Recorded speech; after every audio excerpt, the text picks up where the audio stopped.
Welcome to Sunflower Movement. I am your host, Ashley Buckner. Before we get started, here's a quick disclaimer. This podcast is for education and entertainment purposes only. I am a licensed therapist, but unless you have a signed consent form with me, I am not your therapist. This platform is not a form of psychotherapy, counseling, or healthcare of any kind. Sunflowers bloom in the most unexpected places, and they adjust to remain connected to the sun. Metaphorically, I define these sunflower movements as experiences with people, places, and moments where we feel seen, heard, and believed. This is Sunflower Movement, a community where people are able to show up authentically. Additionally, this podcast is an opportunity to ask, tell, and share anything with me, a licensed therapist and trauma specialist.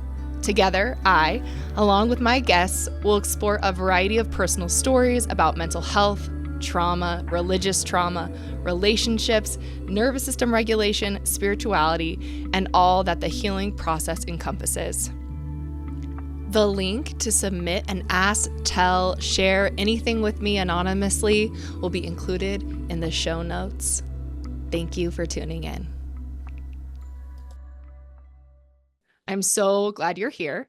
And I'm so excited to introduce my guest today, and a really good dear friend who has just been such an integral part of my healing journey, especially since returning to Utah, Chelsee Robinson. Hi, Chelsee. Hi. Thank you for having me, Ashley. Yeah, I'm so excited you're here. And Can I just say thank you for doing this work? I really felt a ton of gratitude this morning. I know that it's not always easy to do what you're doing in paid some ways, and I'm just really grateful that you decided to expand. Thank you. I'm really grateful too. It's felt very exciting and supportive, just where I'm at within my own personal healing and journey, and then with the reach and the work that I want to do for other people. I Yeah, thought it'd be fun it's for inspiring. us. Yeah, well, thank you. I mean, you've been a big part of, I think, in terms of me moving back to Cedar City and finding my footing. I don't know if I would be sitting here right now in this capacity had our paths not crossed and bristlecone and all that. So I think maybe that's a good starting place. Introduce yourself, tell us a little bit about you, and then let's maybe talk about how we met and our journey, how our journey intertwined, and then how your journey went your way, right? And mine is here. Yeah. So I moved to Southern Utah when I was 16. I just kind of was very adverse background. I came here for a Shakespeare play when I was in 8th grade, and I told my teacher, I'm living here. This is the most safest, most beautiful place I've ever seen. So moved here, went to college, had kids young, got married young. I was school teaching, and then I just kind of have always had a passion for being a humanitarian and being a part of things, but trying to find my way in that. So I realized that the structure of a school system wasn't who I was ever going to be. So I was I need to exit this pretty quickly before I invest any more time. And then I started Bristlecone. So I had a really good rapport with my students when I would do yoga with them. So I'm oh yeah, this is my jam. I actually can give a shit about algebra. I love teaching yoga. So that's what started me on Bristlecone. And then I remember when I was opening it, I'm okay, I have this passion for belonging and connection. And I don't know if you remember this, but we went to the park with Denny, another mutual friend. And I was Ashley, you just have to teach for me, because you were kind of resistant. Yeah. Because no one saw the plans. No one knew how much money and energy I was putting into Bristlecone itself, this place of connection and belonging. And you're well, I haven't taught in a while. And, you're in your phase of having little kids and planning a family and just doing your thing, just moved to Utah or back to Utah. And I was just well, I don't care how much technique you have. I was so one of those moments of bulldozing, well, let me know what you have to do to get there. Yeah, no, I was not taking. I remember that conversation. And so my background is, prior to moving back to Cedar City, I had taught bar. And I had taught bar for 6, 7 years. And that was the hardest thing when I left San Diego and moved to Utah. That was the hardest thing for me to leave behind, was the community piece of that studio. And I remember this conversation because you're like, there's not going to be a ballet bar. And I was like, I don't know if I can do it. That's my training, is bar. And then I was like, okay, let me think about it. And I essentially made a class for Bristlecone that was bar informed with no ballet bar. And that was incredible. And just so the listeners know, Bristlecone is a local hot yoga studio here in Cedar City, Utah, that Chelsee created in 2020. It went live in 2020. Yeah. Yeah. We had like everything. I mean, it was almost built when the pandemic hit. Like it was like we had an opening day and then the pandemic hit and we're like, oh gosh. So that was definitely a lot. Um, After we got it going, after the pandemic calmed down, and we were able to like launch it safely as possible. And um, then fast forward like 2 years, I ended up getting divorced, which was so hard. Um, it was just hard with attachment styles. Like it was one of the harder things I've ever done in my life. And with the divorce, I had to sell the business. There wasn't a whole lot of options. Um, and then with that, I was like, well, what am I going to do next? Not going to go to school. I actually went to Ashley and I'm like, I don't hope you don't mind me saying this, but your husband's a civil engineer and I've always wanted to be one, and you're a therapist. And so I'm like, okay, I'm going to go to one of two grad schools. So should it be civil engineering or therapy? And I looked at both and applied for both. And in the end, I'm like, I have that mathematical background and I've owned a business, but I also love the interpersonal of like yoga and therapy. So I ended up going to grad school for therapy. Yeah. And then that brought me to Mending Minds. um, it was with just a good friend. Her name's Kendra Jones, and we opened a therapy office in Cedar, just the two of us. And now we've expanded, and it's really exciting. And there's like this big open space in my heart for all that I learned from Bristlecone, and then also taking it to the next place and wanting to never have to go through that grief again, to like hold on to it while also knowing that, like still healing and figuring out things. But yeah, that's kind of the whole story up until this Yeah. point. You know what Yeah. what I was thinking of, what kind of came up for me while you were telling that story, was just the movement piece, which, and I talk about this a lot in the first episode, but I believe in order for us to heal, there has to be some sort of movement, whether that's mentally, emotionally, physically, or just like metaphorically, right? And you know, from being a school teacher to owning a yoga studio to going through this really tough divorce to then deciding a career and now opening a practice. There's just so much movement. And I think that's really beautiful because it shows that even though things were really, dark and scary at a time, you weren't stagnant and you were able to move through it. And maybe there was periods where you felt stagnant, right? And we have to hold space for that, but like there's always just been this movement, and I think that's really healing and really powerful. I love how you say that, because I would say if I carry shame in any place, it's that, because I had this expectation of staying still after a traumatic childhood. I'm like, okay, I want Leave It to Beaver family. I want the white picket fence. I want everything to be calm and collective. And then it's just like these two opposing forces. Like I wanted that cognitively, and emotionally, my body and my soul moved through things. And so I always tried to like hold on to the stagnancy, and I could never. So that's an interesting observation. And even when I was telling you the story, I'm like, I really hope I can hold on to this. Like, I really hope it stays stagnant. And I just don't think that's who I am. No, and Yeah. and I really like, I mean, I believe so wholeheartedly that in order for healing to happen, we have to move in some Yeah. capacity. And Mhm. I think that a lot of us crave that stagnancy, or just that things stay the same because that feels safe. Yeah. And Yeah. It's more of a safety. Like, I know what's yeah, next. Yeah. yeah. And I That's mean, annoying.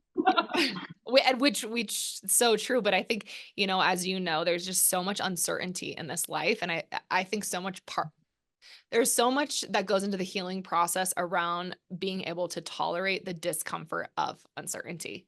Um, Oh, yeah. and the distress that comes with feeling uncertain, because it's just so human, in my opinion. Yeah. If I ever have my own podcast, I'll just call it Uncertain. That's like a really like, that is like its own subject of healing, like it's a huge topic that we all feel but don't have a lot of language for. Yeah, yeah, for sure.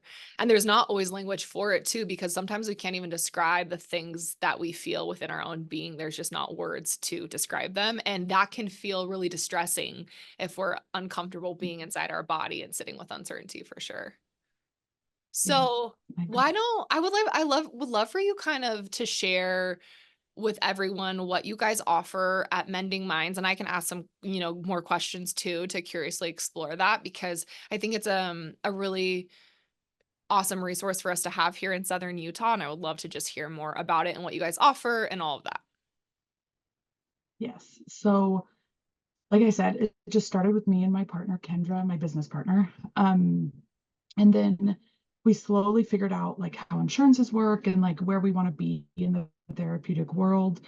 We're up to, I think, 6 therapists now, and we just brought on one more. So we have openings, and I try to grow it slow and consistent versus like all at once. So I can really take the time to figure out what we want. Um, yeah, just a lot of navigating the corporate world of healthcare Mhm. and how people need mental health care, but yet there's not a lot of access to it. And so I would say that's what I spend most of my days doing. In January, I'm done with like the initial part of schooling and I take clients, but I'll still be in this role of navigating how to get mental health services for people that don't always have those resources. And I would say that's definitely where I'm most passionate is like, how do I make it work for people to in and see a therapist, like Yeah. logistically, financially. Yeah. So it Mhm. sounds like a big part of what you guys do is like increasing access to mental health services for people. So we do have a sliding scale on our website. So upon intake, we evaluate like what access do they have to healthcare, and then we look into those different parts. Um, I was raised like in a really adverse background and with a lot of trauma, and I never had healthcare. Like if we did have healthcare, it was like a good moment and it didn't last. So it's really important to me to reach different socioeconomic statuses and different cultures. Beyond that, beyond like the initial intake process, um, I really, we really feel passionate. We didn't set out to have like a niche, but in therapy, I think you have to have a niche. Like you have to be like do something you love and that you're good at. Like you have brain spotting, and then there's something for everyone. And um, I think organically we kind of fell into a trauma-informed center just because of like the backgrounds of the therapist. So we do a lot of brain spotting, EMDR, and parts work. And we're currently like in the training processes of all of these.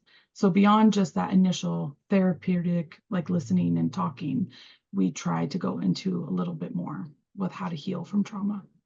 Yeah, yeah. So it's and what I love about all three of those approaches you just mentioned, the brain spotting, the EMDR, the parts work, is they work with the nervous system directly in the body directly Yeah. because everything that we have come to know about trauma is not stored in the mind, it is stored in the body. And in order to work through and release that trauma, we tend to need a body based Yeah. method, which a Yeah. lot of talk therapy doesn't have. And I say this, I was a talk therapist for a decade before I ever was trained in brain spotting. And I actually got really burnt out in the field. And I think had I not done brain spotting training, I don't know if I would still be a therapist because I was just seeing so much limitations with talk Yeah. therapy.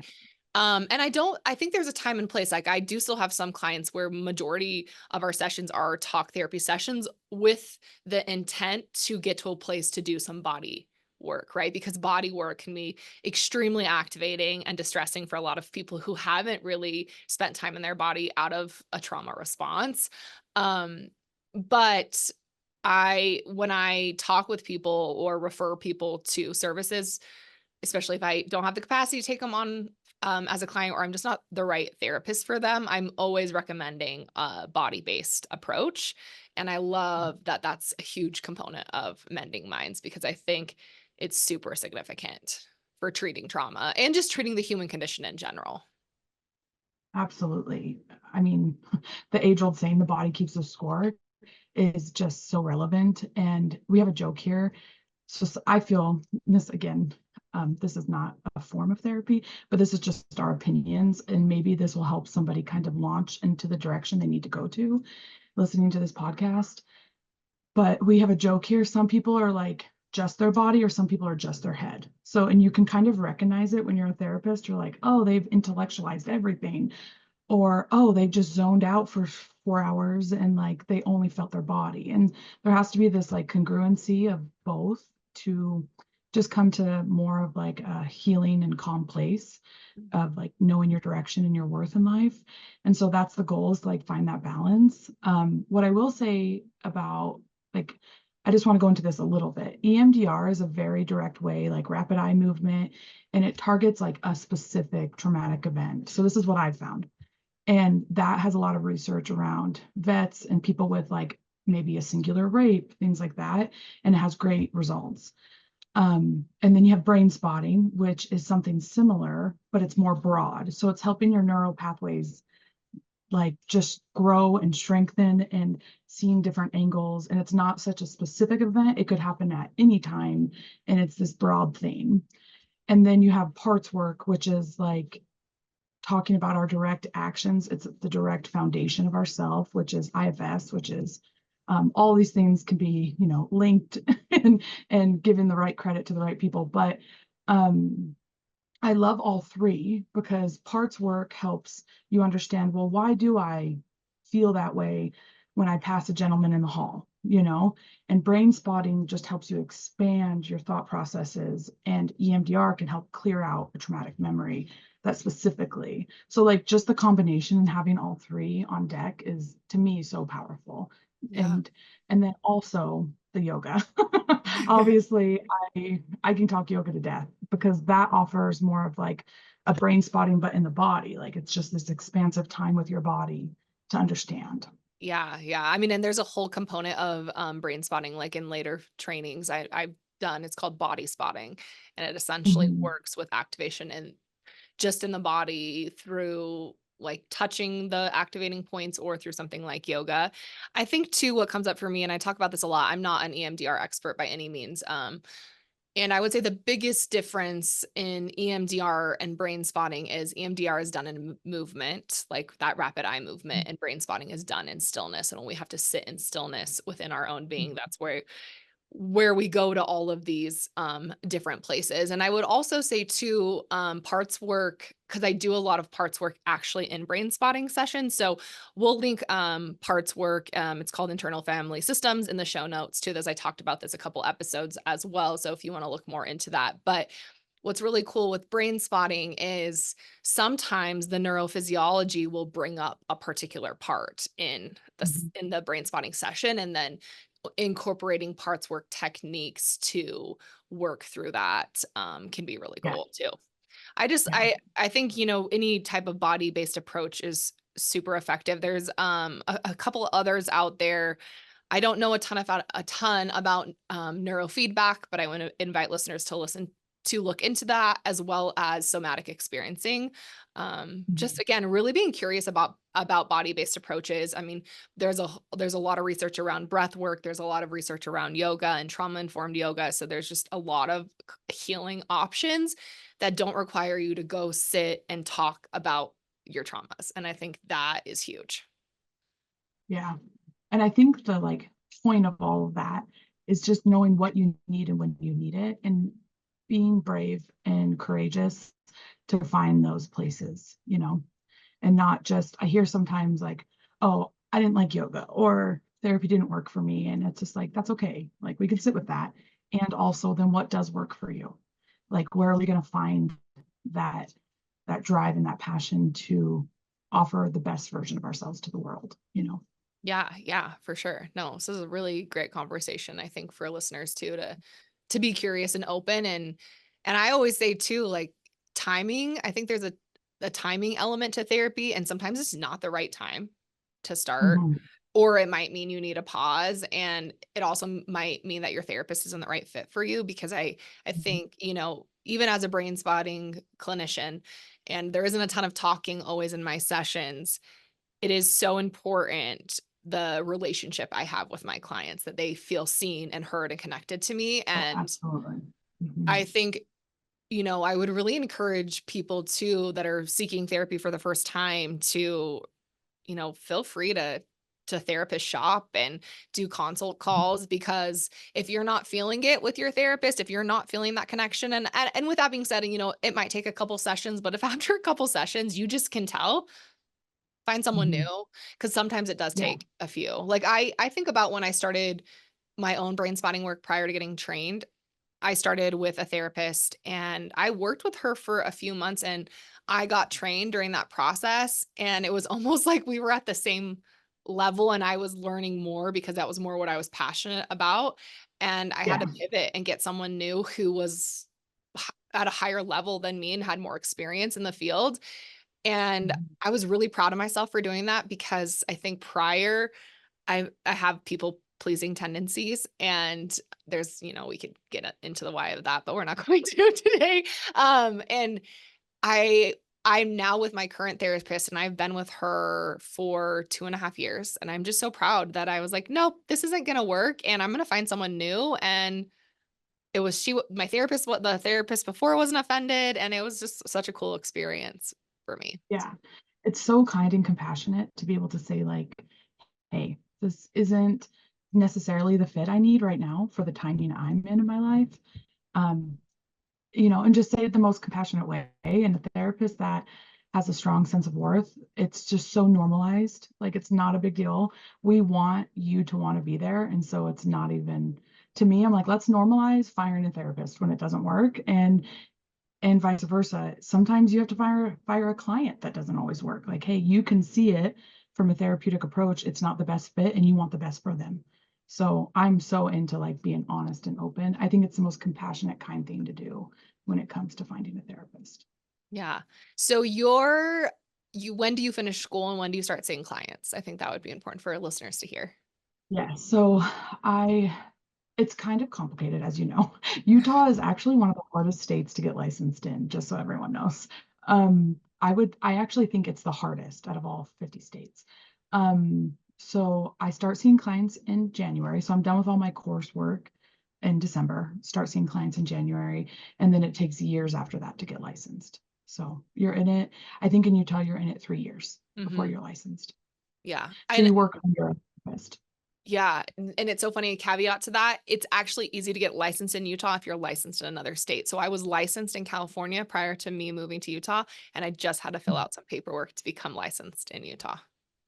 But I have Yeah, heard to get licensed in Utah, it's a difficult process. To get licensed in California, it's also a difficult process. But um, I think that's something that I remember when I went to graduate school, nobody really told me about the licensing process till I was already in it. Was that your experience too? actually, I really love my program. It's like this double-edged sword because I'm like, oh, this was like such a hard thing to do, but also the program I'm in, they don't let you slip. So they tell you like the moment, like one of your first assignments is looking up how to get licensed and to make sure That's it's right for great. you. Yeah. So Utah, I think it's 3,000 hours to get licensed after you've done your coursework. Um, and just for like the listeners, you still see clients in those 3,000 hours. You're just a therapist like everyone else. You just don't have your official license, meaning a more seasoned therapist has to look over what you're doing with clients to make sure you're never causing any harm or doing anything that could be perceived as harmful. So I like that, but a lot of people that need to make money faster don't always like that because then that supervisor is taking a cut, right? So that's what's challenging. So a lot of my classmates stay on the East Coast because it's not 3,000 hours. It's more like 1,000. Mhm. But yeah, No, I mean, I had to do 3,000 supervised hours also, and it's, yeah, it's that's kind of high. yeah, it's a lot of work, and there is the supervision piece, but I do think it really helps you as a clinician. Yeah, I agree. And there's a lot of oversight that goes into that. And I don't think I would be where I'm at today without having to do that initial work. I always say I worked so incredibly hard in the beginning of my career, to now be at a place where I can not take on such a large caseload to be able to support people in a different way, you know? 100%. One thing I will say about it, and this is always going to be the social justice person in me, is it's interesting how female dominated careers are harder to achieve sometimes. Like, one thing that I think is absolutely like just bonkers, therapists in Utah are like encouraged to sometimes tell on other therapists for not being ethical. And when I heard that, I was like, that's not ethical. Like, in what other field are we pinning each other against each other? Mm-hmm. Like, my fiance I have now, he's like the sweetest man, and he's a plumber, and he goes through the same licensing process at the state. And I said, hey, if you saw a plumber do something unethical, like, there's a lot that can be unethical with plumbing, um, would you like, do you have to call the licensing department or what do you do? And he's like, no, we don't have to. That's not our job. And I'm like, that's so weird that in a female dominated career, it is our job. And so, like, there's a lot to female dominated careers. And it's interesting that that's all I've had, teaching, yoga teaching, and then um, now therapy. It's just a different world, I think, when you're looked at as that person that should be giving more for less and also doing more for less. Mm-hmm. It kind of like, it's like you could tell it's a thorn in my side. I'm like, yeah, I'll Yeah. never tell on another therapist. That's not my job. That sounds like their job, Yeah. you Yeah. know? No, I mean, I think what comes up for me too is there is an inherent like influence of the patriarchy in this field because it was created by the patriarchy, right? So obviously, what are the founders of therapy? There are not very many women. There are Yeah. some, right? But I think, and this is something you and I have chatted about before, Chelsea, but it is such like the laws and ethics in the field of therapy are there for a reason and they're super important and it's important that we know them and that we understand them. And I also think it doesn't always take into account the like human condition and how we show up for our clients. So when I went to graduate school, and I think might be a kind of a cool conversation because I went to graduate school in 2012, or Mhm. 2010 is when I started, so a long time ago.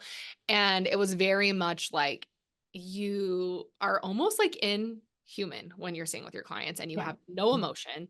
You don't share anything about yourself and you're just like this blank slate, which I think is important to help us hold space for all different types of being, but I don't think it helps with our rapport in building with clients. Like Mhm. how as a client, if I'm just like sitting here like flat face, just Mhm. like here with you, do you feel Yeah. connected with me? And I'm curious what's been your experience of that in graduate school. Of course, they still teach that. So, and I can see it. Like, I think it's two things that are very true.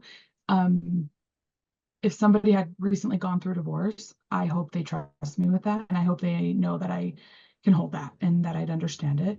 Just as much as I hope they know I've never left a high demand religion. So I actually can see it, but I don't feel it with you all the time. Hmm. So I think it's good to know some things, but then also to be completely like too transparent is damning. Hmm. um, I would say personally, so me personally, not me, Chelsea therapist, the like two times I remember having huge breakthroughs with a therapist that like stand out to me, they cried with me.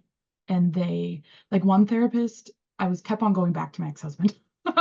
And it was just like I just wanted that security. I wanted to be stagnant. I didn't want to be scared and lose bristlecone and all these things.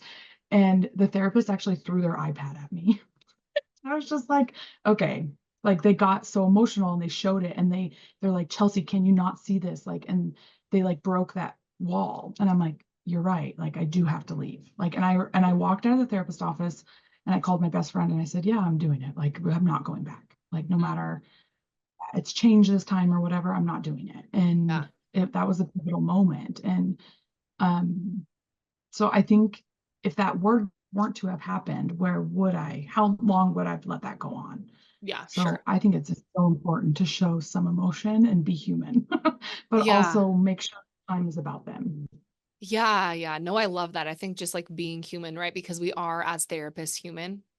And sometimes Mhm. the rest of the world forgets that. And I've definitely experienced that, you know, even by family have had that thrown in my face. Like, "Oh, you're a therapist. You should know everything." And no, no, actually don't.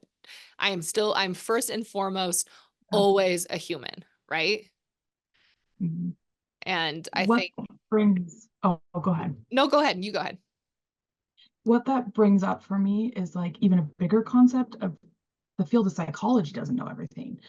That's one of the things they've like drove home in my schooling. It's a very like East Coast liberal school, and they like hit home like we don't know enough about equity and diversity, so we're going to always keep that door open, and we don't know how the field is moving, we're just going to move with it. And so the whole field knows they don't know everything.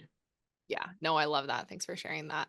And I think too, just like what's really guided me in terms of how I show up with my clients and how I navigate what I disclose or what I don't disclose, or, you know, just like my humanness is, I think anything that I'm really actively personally working through on my own needs to just stay with me, right? Because if I'm still moving through a lot of it, I don't really have the capacity to help other people move through it. But then like things that I have moved through and I'm not actively working through or going through at the time, I think I'm able to, you know, just like relate and say like, yeah, I've been there too. It's really hard, you know, and just that validation of being seen and heard and believed can be super supportive, you know? Yeah, I like felt something come up. Sorry, but I could feel it from you that like that balance is hard at Yeah. times to be responsible to helping, but then also having your own time and like knowing when what you can do, in that moment. Yeah, no, for sure. And I think for me, in what has allowed me to be like the therapist I am and show up for people in the way that I do. And honestly, I don't know like if this podcast would exist without brain spotting and my own nervous system regulation work. And I like even to get to a place where I can speak so genuinely and honestly and authentically here on this podcast, on my social media, and receive some of the responses that I do is because my nervous system is far more regulated than it was before. I mean, I think you could probably speak to that, Chelsea. My nervous system was not as regulated as it is now when you met me.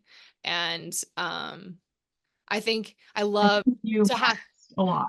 yeah, you know, I mean, I like Yeah, grew up in a culture that I knew how to like show up and be cute and pretty and follow all the rules and not make yeah, waves, and right? everyone and not have needs. Yeah. Yeah. So, you Mhm. know, like I feel very empowered as a woman, as a person, as a therapist, and very confident in what I am doing. And with that being said, there are still doubts. There's still moments of like uncertainty, that word. But brain spotting really, if I could talk about a tool that has helped me manage and navigate uncertainty, it's brain spotting and just the capacity to be with it and to increase my tolerance for distress and discomfort. And yeah, don't think I'd be having Yeah. this conversation without it. No, I don't think you would either, because just speaking to the fact that you handle a lot of hate online. And I'm really good about like there's this Libra in me that's like all about balance and just like holding both sides. I do that, I think, particularly well. It's what's made me a good business person. And so looking at what you're going through, you handle this like healing, caring side. And then some of the hate comments, I'm like, God, Ashley, like, I don't know if I could wake up to that all the time. Like you really have a capacity to hold it now.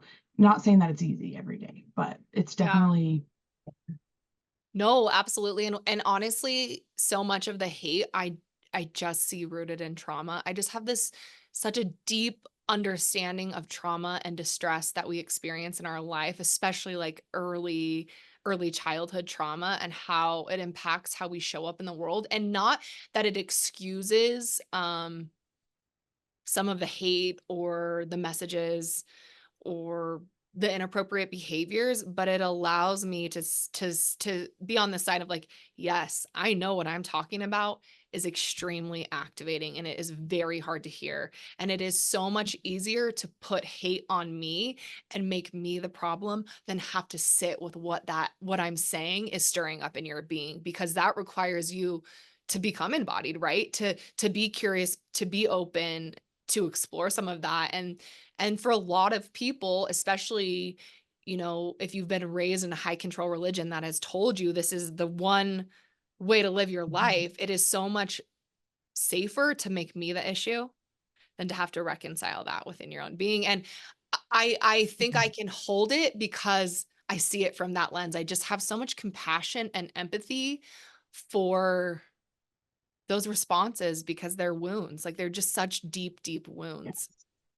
And I don't know if I could hold it, right, without doing so much nervous system work within myself. But then with, I've done hundreds and hundreds of brain spotting sessions at this point, in my in my journey, brain spotting journey, that I just have such a solid understanding of trauma and how trauma shows up in the nervous system. And it helps me in Yeah. so many situations, not even just like this high control religion, but just understanding the world and people. Yes.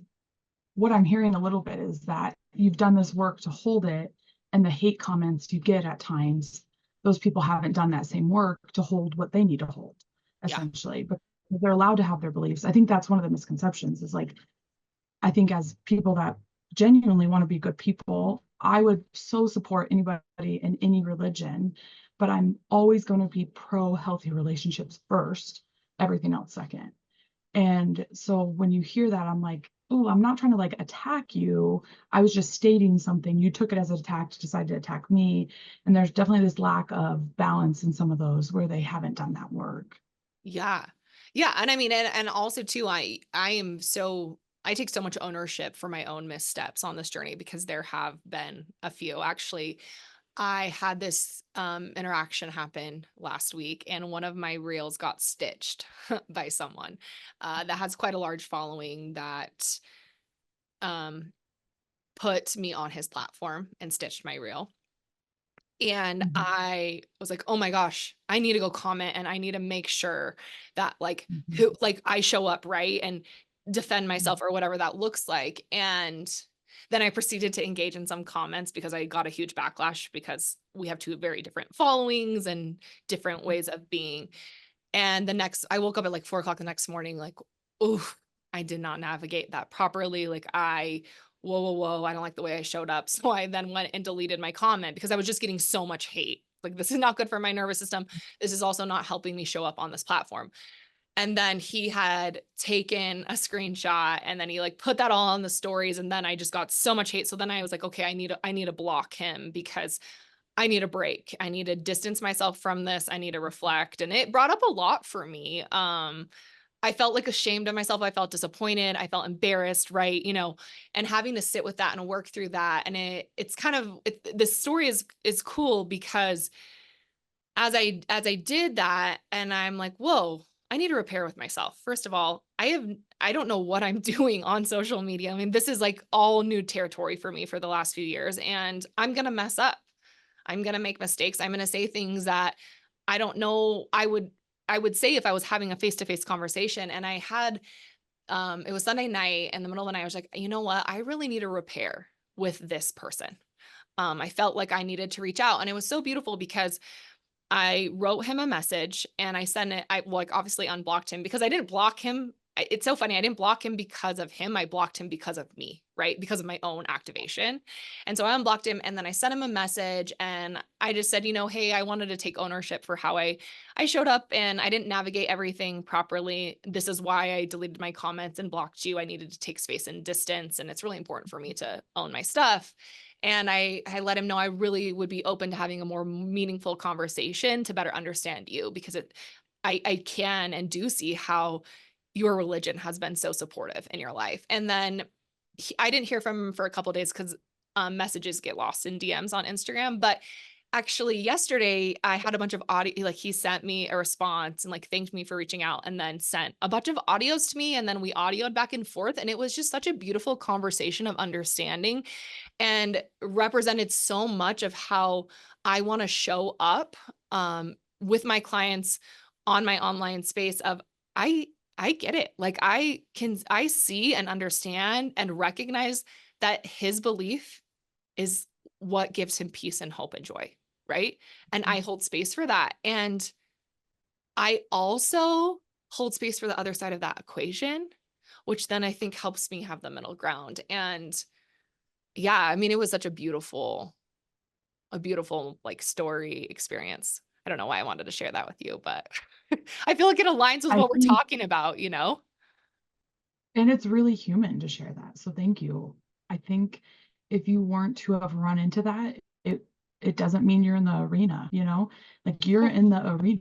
Of course you're going to get knocked down, and have to stand back up and figure out like where you're building and where you're growing and what you could do better. And so I love that. I love that you were paired with him in a time where you had time to reflect. Sometimes we think the repair needs to happen immediately and it's more self-fulfilling at times. And so you really took that time and like made sure it was mutually what you both needed. And so it just again shows how much you've grown with your nervous system, being able to handle all that. And I think anybody that has anything to say about that further, they really need to include into the equation how you did clean that up and how you do see both sides. Like Yeah. it's not this one. No, not at all. Cool. Do you want to jump into some questions from the audience? Yeah. Okay. I have Yes. some good questions. The first question I want to read really kind of talks about this. I received this private, I received this anonymous message and I kind of shared it on my stories and I did a response to it, but I would love to talk it through with you just because you're in this field and you work in Southern Utah. Genuinely curious slash concerned. Is it ethical of you to publicly insult a religion? If another professional clinician, such as yourself, were to have a page dedicated to anti-XYZ religion, for example, Judaism or Islam, would that be okay in your eyes? If a client of yours who was working through religious trauma or faith deconstruction decided to go back to church and become very active again, would you see them any differently? Are you supportive in their decision, or would you think you have failed them or that they have failed and tried to convince them to believe otherwise? Would you still have them as a client? Again, just genuinely curious and concerned. I'm an ex-mo myself, but also a practicing clinician, and I would hate to see your career affected by the way you interact with others on your social media and community in Cedar City. There's a lot there That's in a that lot. question. Yeah. I was gonna say that's like 8 questions. Yeah, 8 questions. Um, So we don't need to unpack it all, but I'm curious what just comes up for you initially when I read that. Two words come up primarily. What is the definition of insulting? Because I read your content, and even though it could be taken as that, I'm not personally insulted, but I'm also not Exmo or Mormon. Mhm. So what's that definition? Are you speaking? I would like to know like what exactly was insulting because to me, what I see more of what you do is you're sharing stories, and I'm all about that. Like I'm all about safe places to share stories. And so I've never heard you like say things like F the church, like never. And so I'm not sure exactly what's insulting. I would say, so I would like, if that ever needs to be a different podcast, we can go into it. We can deconstruct all the insulting things. But another thing that comes up for me, and it comes up quite often, and this is just my observation, is that there's a lot of deference and deflection when it comes to the LDS religion specifically. So you'll hear something like, oh, X, Y, and Z thing happened in the bishop's office. For instance, like masturbation comes up, like how they have these interviews of worthiness and things like that, that just kind of like feel icky, and a lot of people don't have good experiences with them. So there's a lot of like, well, Judaism does that. Catholic priests molest boys. I'm like, that is crazy. If I was having a conversation with my spouse and Mhm. all he could say is Jim across the street also yelled at his wife, that's not a healthy relationship. Like, I don't Oof. care what Jim across the street did. I'm in this relationship. Yeah. So when that deflection starts to happen, especially like within sessions or within people that I care about, I kind of try to round it back out like, hey, but we're talking about this right here. Hmm. Can you validate? Because validation is like so important to me right now. It Yeah. was really hard. The bishop asked me that question. Yeah. Can you validate me, Yeah. like a person, even though other religions exist? And so I find that deflection was a tool that probably was taught to a lot of LDS people. Yeah. And so having space to unteach that while still holding their values is really important to me. um, I am so pro whatever spirituality people want to do and like participate in. If anybody truly knows me, they know that. Hmm. Like when we were at the studio teaching together, it was always so beautiful because we had our LDS instructors, we had our like instructors that were like drinking on Saturday nights. Like it was just this really cool group of people. And I will always hold true to that. That's really important to me. When I moved here, I remember an LDS woman taking me like under her wing and helping me register for college because I had parents that didn't believe I should go to college, that somehow they would be left behind. And so it wasn't always supported. So having the LDS community support me, even though sometimes it did feel like a little bit like charity work, I accepted it. like I would tell them whatever I needed to do to get through college and to do better. And I've always had a good rapport with LDS people. So for me, say you were my client and you left the church and wanted to go back, I'd be like, what do you need from me to support you? Like I care so little about your personal choices because I'm just here to support you. Like Yes. I care about you, not the choice of how you choose to um, do your spirituality. And I feel the same as what I need. If I sit and meditate and that's how I talk to my God, then I just need support in that. I don't need to go to church personally. So I would love that to be respected also. Yeah, no, I mean everything you just said right there resonates so deeply, and I mean that's essentially what it means to be a therapist, right? Mhm. Is to Mhm. hold space for that, is to hold space for our clients' personal autonomy. And I Yeah. think that's what comes up for me the most when, and especially with this question, I'm like, but aren't you a clinician too, right? How would you address this? Like would you ever tell a client? That's what, when I read that, it said, would you think you have failed them, or are you supportive in your decision? And I actually don't really get that personally invested because my clients are their own humans, right? And their decision to do whatever feels supportive to them is their decision. And that's what makes therapy what it is, right? We're here to hold space, to listen, to provide support, to to help them navigate what's coming up for them, not to have a personal investment about their choices and their decisions. And I think, this deflection piece that you bring up kind of goes back to what I was talking about in regards to looking at this from a trauma lens. It is too difficult to consider the harm that can and does come from high control religion that I am speaking of, I'm having countless stories to share. Like that's too difficult to actually really, oh, what does this mean?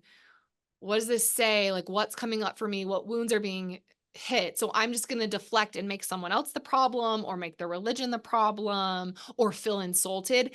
I actually think insulted is such a personal experience, a personal activation. And I even like to go back to that story I just shared about, this guy making a stitch of me. And I would say, like, yeah, I felt insulted. I was like, oh my gosh, somebody just, but that's mine, right?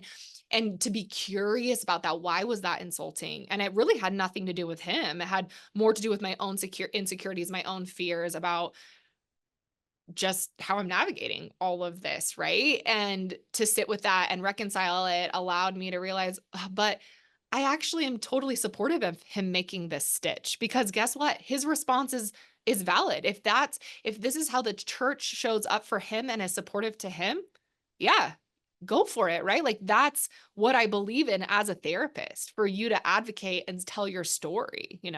Now, I don't agree with some of the oppression or harmful things that are done within any type of system like that, but I can hold space for both conversations. Yes. And I would even say that you've came a long way in that. So like when you first started talking about the church, it did come off. I was like, whoa, this is a huge change. And as you've grown on this platform and in every platform you're on, I've just really watched you kind of soften and strengthen at the same time. Hmm. Like if you're really paying attention to the cues, like even having a podcast where you would offer space to whoever's opinion. Like that to me is that softening and strengthening. And so it's been great to watch you come to terms with like, and what I think I'm trying to say is sometimes when people leave a high demand religion, it can go so many ways, right? They're quiet and they're quiet forever. Sometimes it didn't adversely affect them. And so they're like, yeah, I don't feel much. Like I have a lot of LDS friends that are now ex-LDS or ex-Mormon, and they're like, yeah, I just didn't, like, I don't know. It just, and you can tell it really isn't in their core. And then you've had some that have had different traumatic experiences, and it's like they're fiery, they want to help, they want to, like, they just go out there and get it.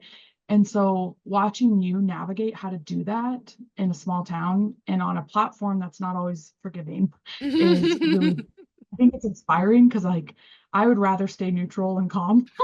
I'm like, I don't want to talk about, this Yeah. sometimes, but so it's been interesting to watch that, to that question. It's been powerful and interesting to watch how you've done it. And Yeah. like you said, you're full.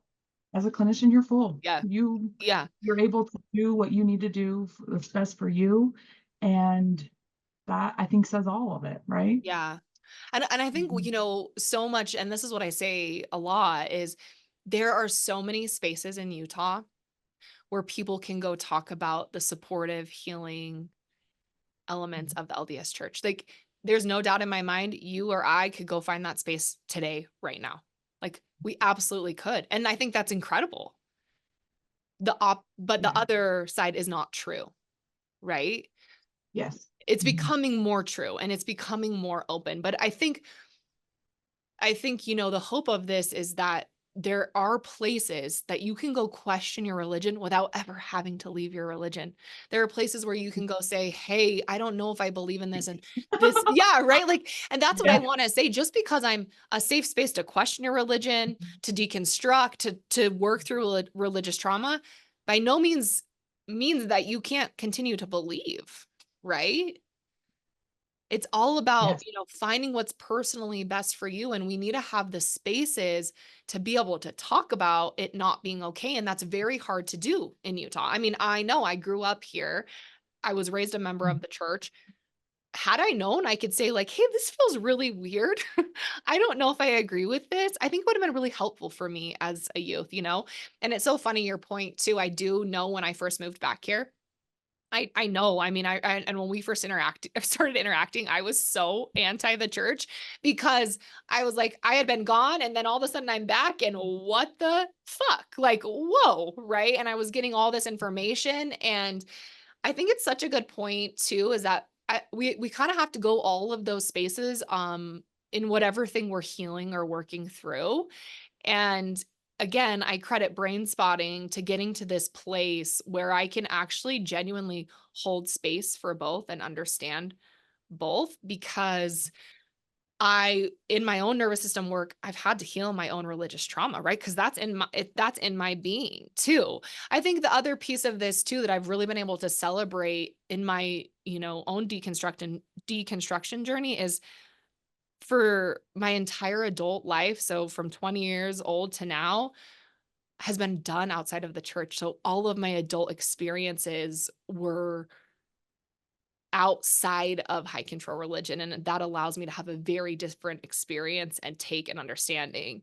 While I'll also able to compassionately hold, you know, those who still believe and who are still there. Right. And also recognizing that I do think, and I genuinely mean this, that the religion is supportive and a place where they're going to remain for the rest of their life. And that's going to be great for them, you know?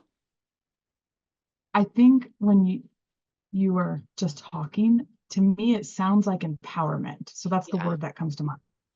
That everything you just said was empowerment.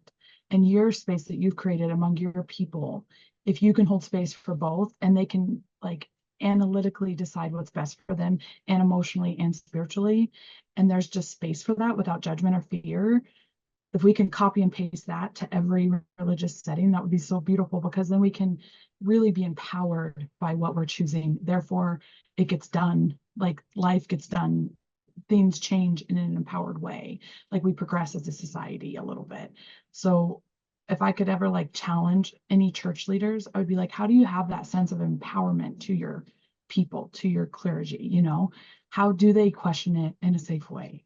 Yeah. And just like every kid questions things, you have little kids, they're just questioning everything, and we don't want to lose that. We want to like keep going and have them be empowered, not suppressed in any way. Yeah, no, absolutely. And just like for me, we have to talk about the harmful parts of anything in order to create healing, Oh, right? 100%. Yeah. Like we have to acknowledge that. And I even mean this in the field of therapy. I mean, therapy harm is so real. And if you say to me, "Hey, Ashley, like therapists can cause harm," do you know what I would say? 1000%, right? Because it's not like Mhm. my ego is so far out of this, and I do think we have to be super mindful of how this field can and does cause harm, right? As with everything in our world and every culture, every religion, every organization, every institution, families, right?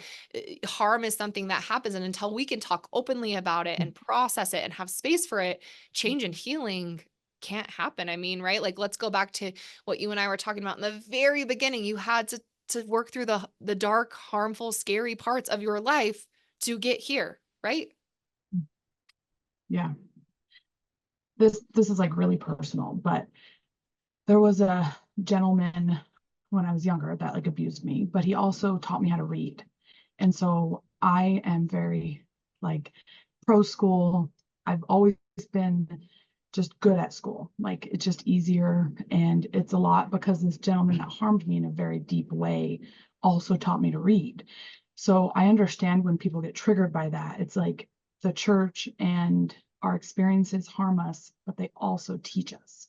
And Mhm. so it's like this really hard thing to hold. And I think part of being the human I want to be is being able to do that and hold it, to say like, yes, that man that hurt me, he did some terrible things, but he also had this intention to make sure I could leave the home reading. And that not every one of my siblings is as articulate as I am. And I'm like the first generation college, things like that. So um it's tough. It's tough to hold both of those to be true at once, but Yeah. No, it's I mean, important. I think even just your ability to share that really demonstrates your healing capacity, right? To be able to recognize that like the both and of this, Yeah. right? My current I have, um, he said something to me. He said something like along the lines of like, a parent that could do those things doesn't love you. And I had to be like, oh man, like hang on, pause. Like that's not true. Like they actually love you deeply and also need to do better at the same time. So I think a lot of that is true with the church, is they love their people deeply, and there's a lot of spirituality and there's a lot of power in that, and they can do better Yeah. at Yeah. times. I love that. Okay, let's Yeah. move on. That's a great way to Yeah. end. Okay, this one's definitely a bit more heavy, and it is going to talk about sexual assault. So if you need to fast forward, if you're listening, go ahead and do that. Take care of yourself. When I was 6, I Mhm. was sexually assaulted multiple times by my older cousin, 15-year-old male, or over multiple visits to my aunt in Utah. It always happened when our moms were gone shopping and the house was practically empty except for the other kids. I'll spare the scarring details. When he decided he was done with me, he said, "We have to stop doing this. It isn't right. If you want to get married in the temple when you're older, we can't do this anymore." That was the first time I've ever felt shame and thought I was a bad person. Fast forward to when I was 25 and in an abusive marriage, married in the temple. I had completely repressed the experiences with my cousin until my ex husband started treating me similarly. It hit me like a freight train. For the last 3 years, I've been trying to work through that and all the guilt and shame that came with that. I struggle with the culture of the church because of many of the men I've tried to talk to have always tried to play it off or ask me what I did wrong or could have done better. I already feel bad about so much. I don't like the lack of validation in my experiences and the blame they placed on me. So I chose this question just, because we are talking so much about like body-based approaches to therapy, and I thought we could maybe talk kind of dive into that a little bit and in responding to this because there was a lot there. Yeah. And I think we've kind of touched on it a lot already, just understanding what kind of therapy you need to heal from something like that, and understanding when to get help, what time in your life, and what you want next. And as always, I'll be pro healthy relationships. So helping that person navigate what's the best relationships for her, whether that be in a religious setting, a home setting. And I think one thing we haven't talked about enough, and it's never talked about enough, is the lack of validation and how powerful that is. Like man, that could either devastate you or totally build you up. Just to be validated could have healed her. I'm guessing it's a her. Yeah. Yeah. And so that could have just been so healing, just to have a little bit of validation in those moments. Yeah, no, absolutely. I mean, just to be told that like that never should have happened to you and that this wasn't your fault are really powerful words. I also want to just say thank this person so much for sharing such a vulnerable story and for wanting it to be shared and explored on here. I think it's really powerful. And I know that this person's not alone. This unfortunately happens quite frequently in a high control religious setting. And I wanted to touch on the sentence: I had completely repressed the experiences with my cousin until my ex-husband started treating me similarly. And I wanted to touch on this because sometimes, right, like an adaptation of our nervous system is repression. So we go through a really traumatic thing, especially as a young child, and the assault that took place when this person was 6 years old. And one way our nervous system allows us to survive that is by repressing it. And it's an adaptation, and it's actually really a resilient, incredible adaptation because it allows us to survive and get to certain places throughout our life. And also, I think her response also highlights how the nervous system can be activated by any behaviors that are triggering or activating that same initial trauma, even though it's not the same perpetration or the same perpetrator.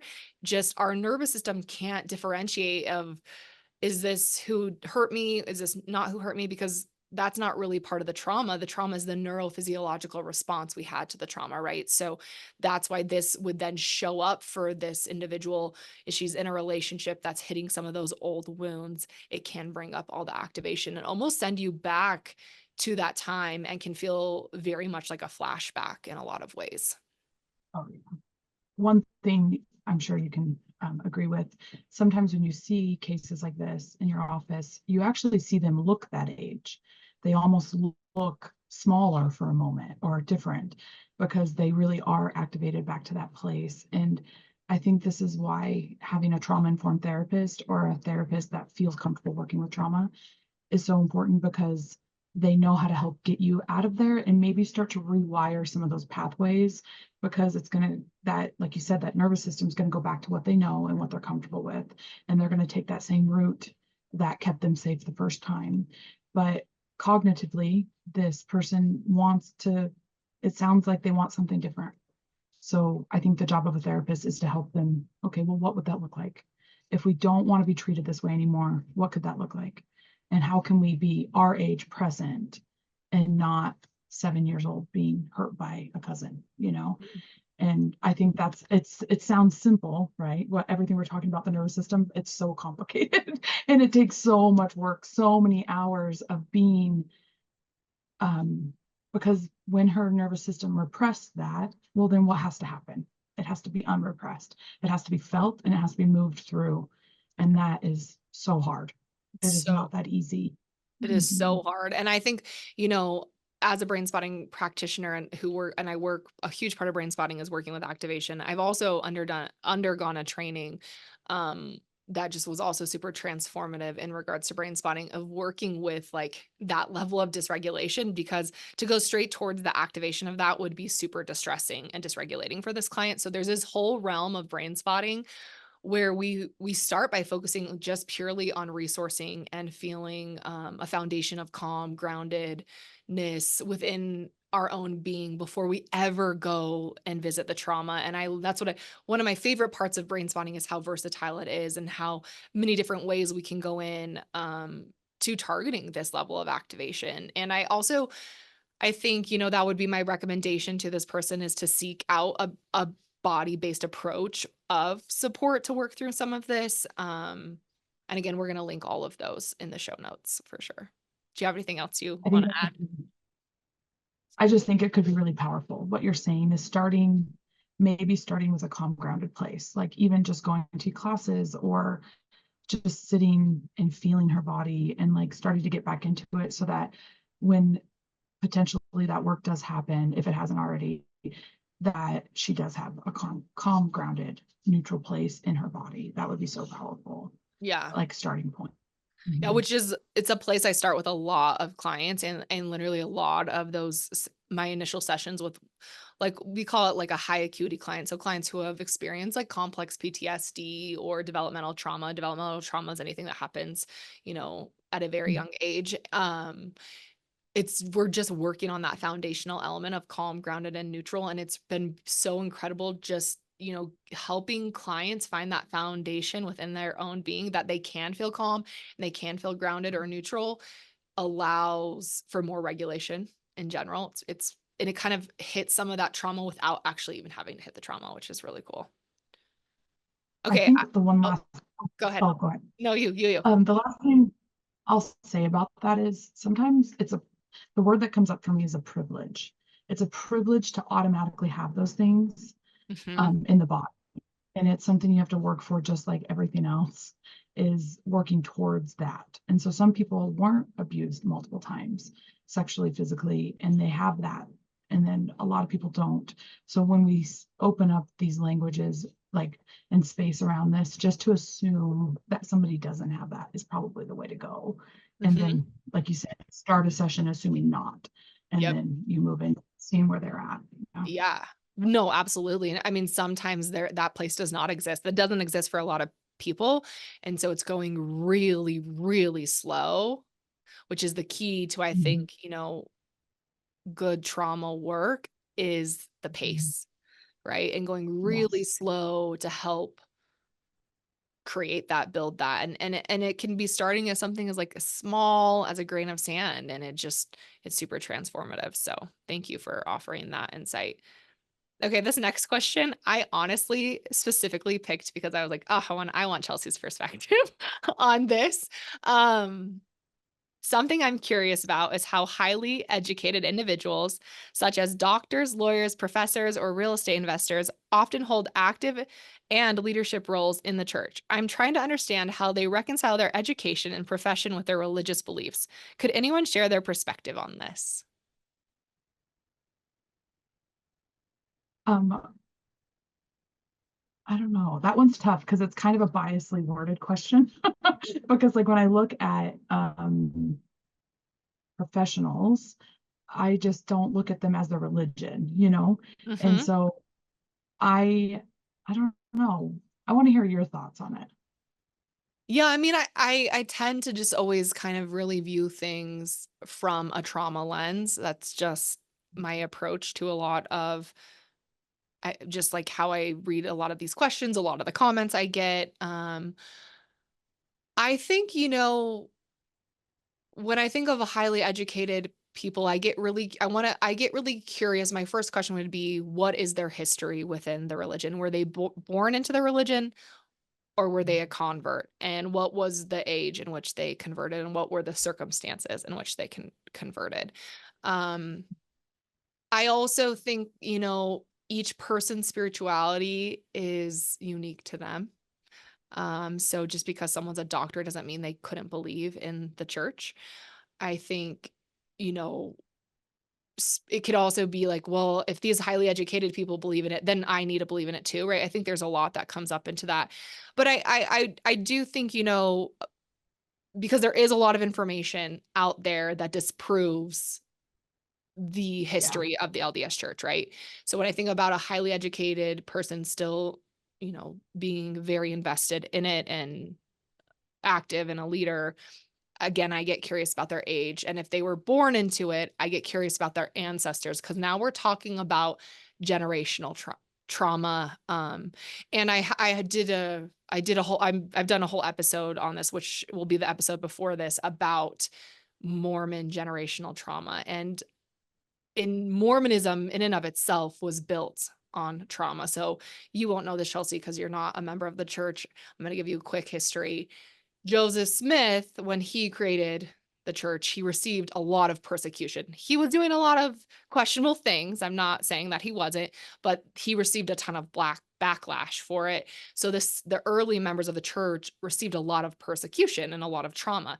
Then they migrated across the country, across the plains to come to Utah. And when that happened, I mean, you can imagine the loss of life on the migration here, and the amount of trauma that these individuals went through. And then they landed in Utah after enduring all of that trauma. They were like this trauma bonded entity.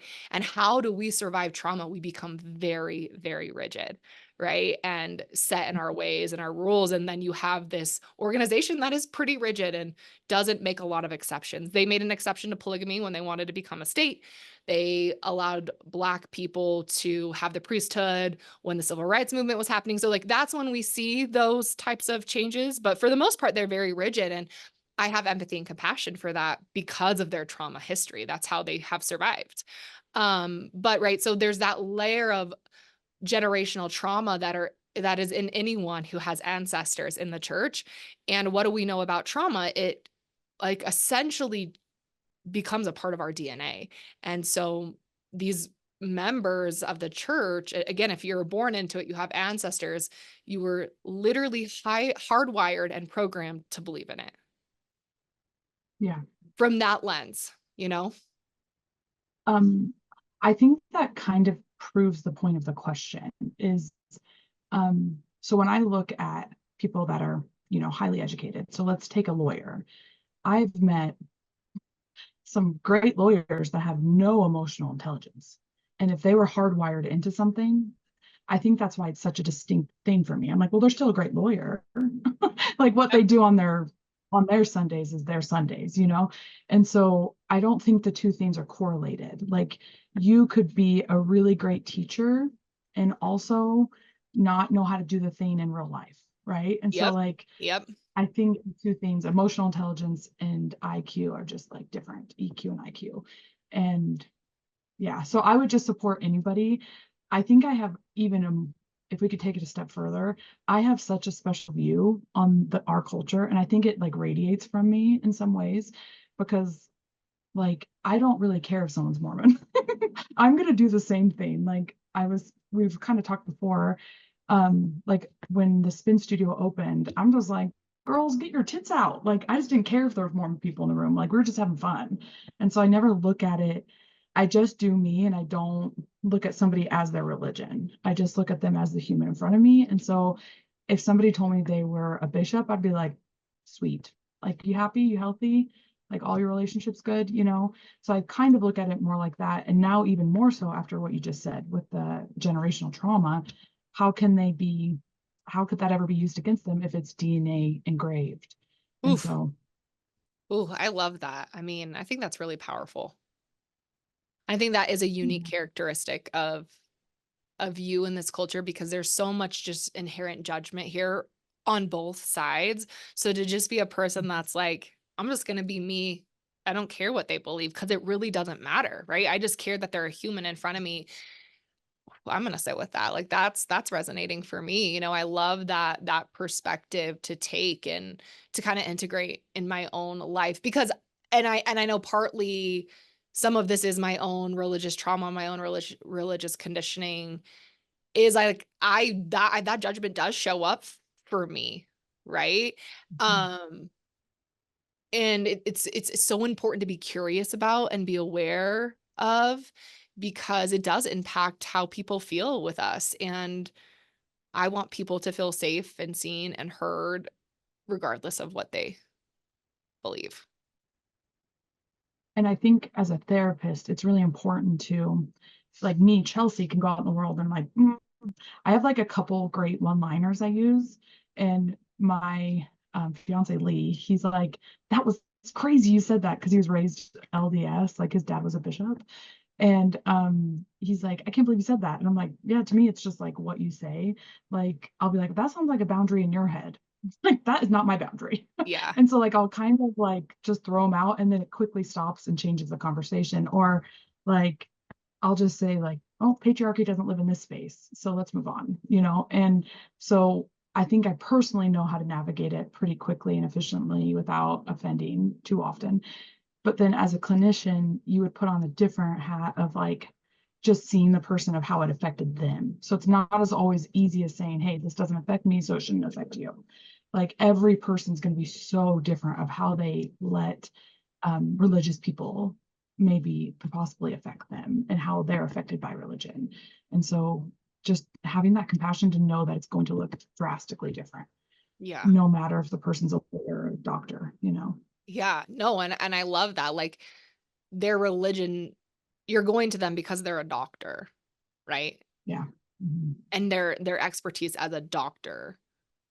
Mm-hmm. I'm going to you because you're a therapist and your expertise Yeah. as a therapist, right? And I say this a lot. It, if if you are a therapist that's addressing your own bias, you're doing your own inner work, it does not matter what your religious beliefs are. You're able to hold space for your clients. I don't know. Does not matter. Yeah. I've also really come to Yeah. realize that for some people that are like, I can't see an LDS therapist, that's their own activation, right? That's their own religious trauma of, who I don't feel like I can go talk to this LDS person about my own difficulties with the LDS church. And that's really how I've started to conceptualize it. Any good therapist, any solid clinician, doesn't matter what their religious beliefs are. And if you are hesitant to go talk to them because of their religious beliefs, that's maybe some of your own activation. And that might mean that Yeah. they're not the right fit. And that's okay too, right? So if I ever have a client that's like, says anything to me like, hey, you're not, this is, I mean, I don't really have this come up because this is a disclaimer in every initial session that I have with people. Like, hey, let's fill this out. Let's see how it goes. If I'm not the right fit for you, you don't need to reschedule. I'm happy to provide you referrals. And that just like almost like neutralizes the whole space. Like there's no pressure Yeah. here. And what's going to make you Mhm. feel safe is that you feel comfortable with me. And if you don't feel comfortable with me, that's okay. And I'm going to help you find someone that you do, you know? Uh, Kind of like anecdotal and funny. In our office, it's been like, well, like who's Mormon passing and who's not? Because we fundamentally believe that when somebody says upon intake, is this person LDS or not? We say like that's not what we're here about. And if you absolutely need an LDS person, this is probably not your office because we're never going to focus on our personal beliefs, only Oof. where you're at in this process. And so privately though, in conversations, we're like, how come some people like get a little bit more LDS clients and some people don't? And it's like, well, and I just laugh because I'm like, I'm never gonna be LDS passing. I have like tattoos and like I'm just no one ever mistakes me. So it's such like a easy conversation to have sometimes because they know that it's just never like they don't have to ask. And I love that. But sometimes when you look a certain way, you have to clarify in Utah anyway.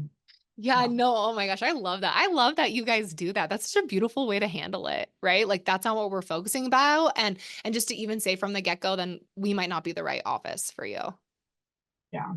And a little bit of that for me is me being protective over the therapist. Like Yeah. if almost feels like I'm outing them, like it's Yeah. not my job to out them. So if that's what you're focused about, I would just assume this is not your right office. But I want to help you, you know? And so, Yeah. but then sometimes when they see me, they're like, well, you're obviously not LDS. Yeah. I'm like, some of us are passing, so you kind of have to question. Like, Yeah. Yeah. yeah. No, I love that. Well, thank you so much, Chelsea. I really enjoyed this conversation. I feel like we could keep going and get some more questions, but we'll have to just do it again in the future. So any final thoughts or anything you wanted to share? No, I'm just so excited to see all that you do and like Yeah. where you go. Like I can't wait to see you in 10 years, like where all of this takes you and how you adapt and how you grow. Well, thank you so much. And I'm going to make sure we include all of Mending Minds contact information in the show notes so people can reach out. And I guess my one last question is, do you guys provide virtual therapy or is it all just in person? Yes to Yeah, no, virtual. we have a pretty good, yeah, virtual online platform. Yeah. Okay, awesome, incredible. And um I just like that just such a huge resource for so many people throughout Utah. Oh So, yeah, thank you. for sure. Thanks for coming on here and sharing more about you and just like your practice and let's do it again. Thank you so much for tuning in today. If today's content resonated with you, please share, leave a review, all the things. It would mean so much to me. If you are interested in being a guest on Sunflower Movement, there will be a link in the show notes to submit an application. If your submissions align with the vision of Sunflower Movement, I will connect to set up a time for you to be a guest on the podcast. Disclaimer, coming on this podcast as a guest will be for entertainment and education purposes only. It will not be a form of psychotherapy, counseling, or healthcare of any kind. Thank you so much again for tuning in and being a part of the Sunflower Movement community.